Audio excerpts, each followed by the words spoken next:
अष्टोत्तर शतनामावलिः ॐ नरसिंहाय नमः। ॐ महासिंहाय नमः। ॐ दिव्यसिंहाय नमः। ॐ महाबलाय नमः। ॐ उग्रसिंहाय नमः। ॐ महादेवाय नमः। ॐ उपेन्द्राय नमः। ॐ अग्निलोचनाय नमः। ॐ रुद्राय नमः। ॐ शौर्ये नमः। ॐ महावीराय नमः। ॐ सुविक्रमाय नमः। ॐ हरिणये नमः। ॐ कोलाहलाय नमः। ॐ चक्रिणे नमः। ॐ जयवर्धनाय नमः। ॐ पञ्चडनाय नमः। ॐ वरुणाय नमः। ॐ ज्वलन्मुखाय नमः। ॐ ज्वलन्मुखाय नमः। ॐ ज्वालामालिने नमः। ॐ महाप्रवे नमः। ॐ निटलाक्षाय नमः। ॐ महाव्योग्राय नमः। ॐ सूर्पकोपाय नमः। ॐ विभवे नमः। तीर्थपादाय नमः।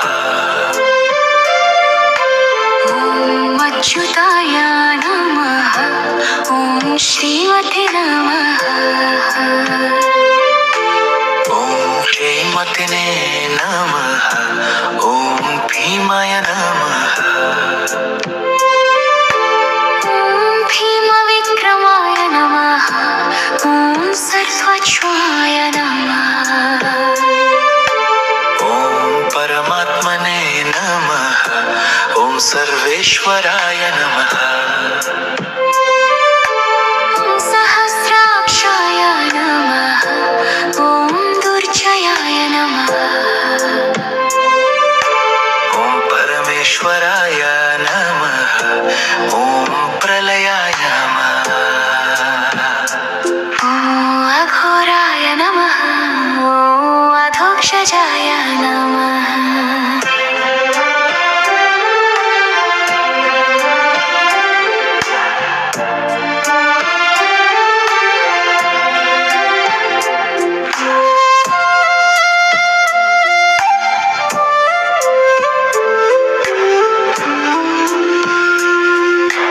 ॐ किरीटिने नमः। ॐ कुण्डलिने नमः। ॐ चक्रधराय नमः। ॐ गदाधराय नमः। ॐ पद्महस्ताय नमः। ॐ शङ्खपाणे नमः। ॐ सुरेश्वराय नमः। ॐ सर्वभूताय नमः। ॐ भूतात्मने नमः। ॐ भूतप्रियाय नमः। ॐ महावीराय नमः। ॐ लक्ष्मीकगाय नमः। उत्तरायणः। ॐ विक्रमे नमः।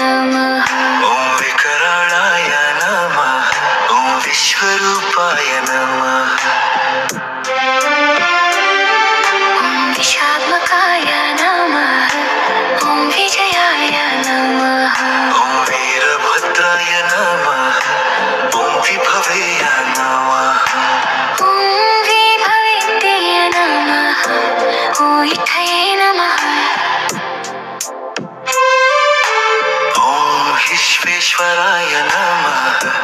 ॐ हिरण्य हिरण्यकशिपुवंशिने नमः ॐ प्रह्लादरक्षकाय नमः ॐ दैत्यान्तकाय नमः ॐ दैवक्षाय नमः ॐ भक्तपालना नमः ॐ सुखसन्नाय नमः ॐ शान्ताय नमः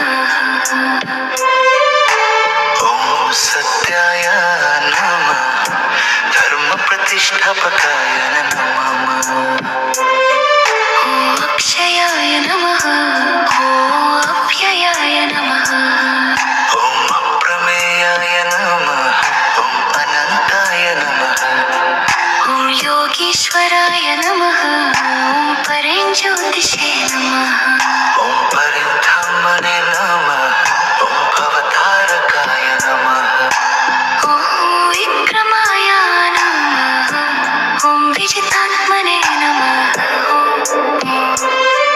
ॐ नगेयात्मने नमः ॐ विराजाय नमः ॐ विमलाय नमः ॐ विश्वसम्भवाय नमः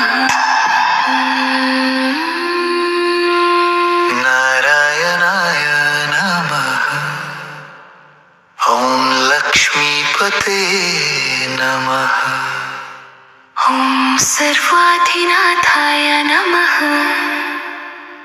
ॐ परेशाय नमः ॐ पवित्राय नमः ॐ परमगुरवे